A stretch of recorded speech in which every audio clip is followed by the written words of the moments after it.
شتيناش هجموا علينا، سدوا الباب، ما خلاوناش نخرج. هي طلع من السور لدرجه المراه حامله طلعت من السور، البنات تصابوا طاحوا من فوق السور نيشان النار. كنا غنتعرضوا للاغتصاب. السلام عليكم، حنا خدامين في مغرب بالم.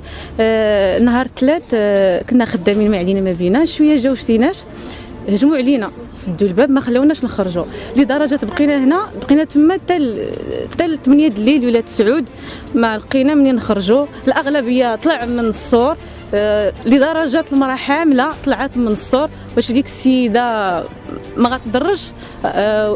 انا براسي خليت بنتي كنرضع ما خرجتش. كاينين بنات تصابوا طاحوا من فوق السور نيشان الارض. كنا غنتعرضوا للاغتصاب. كاينين دراري تما صحاب الماطر. دابا حنا كنطالبوا باش نرجعوا لخدمتنا نخدموا. كاينه اللي واخده كريدي، كاينه اللي كاريه الحانوت، يعني تبعينا مصاريف بزاف. وحنا دابا كنطلبوا القانون، الدوله كاينه شي حاجه تدخل تشوف لينا تحل لنا هذا المشكل. الله يرحمكم الوالدين. أنا أيوب، je suis technicienne en agriculture en général. Alors je travaille dans le laboratoire Maghreb Palm de la culture de l'in vitro des palmiers dattiers. Alors حنا كنا خدامين، جاو عندنا واحد الناس وسدوا علينا لابوغاتوار. حنا كنا لداخل خدامين. الوغ منين بغينا نخرجوا تفاجئنا، ما خلاوناش نخرجوا، بقينا في لابوغاتوار حتى 9 ديال الليل. ما كانش عندنا شي حل من غير اننا نقزنا وطلعنا فوق السور. كاين البنات اللي تجردوا واللي تصابوا اكسيتيرا.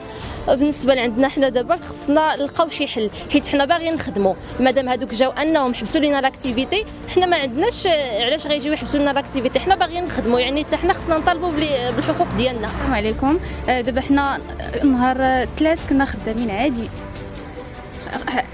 عادي كيف العاده، حتى وصلت الوقيته اللي بغينا نخرجوا من الخدمه وما خلاوناش نخرجوا. جاو دارين اضراب وتهجموا علينا. وملي جلسنا طلبناهم، ماشي مرة ماشي جوج ماشي ثلاثه، قلنا لهم خليونا نخرجوا، ما بغاوش. عندنا مرة قريبه ولاد، عيطنا لومبيلونس ما خلاوهاش تدخل، قالوا لنا ممنوع، ما غاديش تخرجوا من الخدمه. السيده حامله وشدها الوجع وتسنينا، وصلت 6 ما بغاوش، وصلت 7، وصلت 8 ما بغاوش. طلبناهم ماشي مره ماشي جوج ما بغاوش، واضطرينا ننقزوا من الحيط. وعندنا السيده قريبه ولد وطلعنا في السلوم ونقزنا من الحيط. ودابا هاد الناس واش الا كانوا دايرين اضراب غيديروه بالقوانين ماشي بالعنف.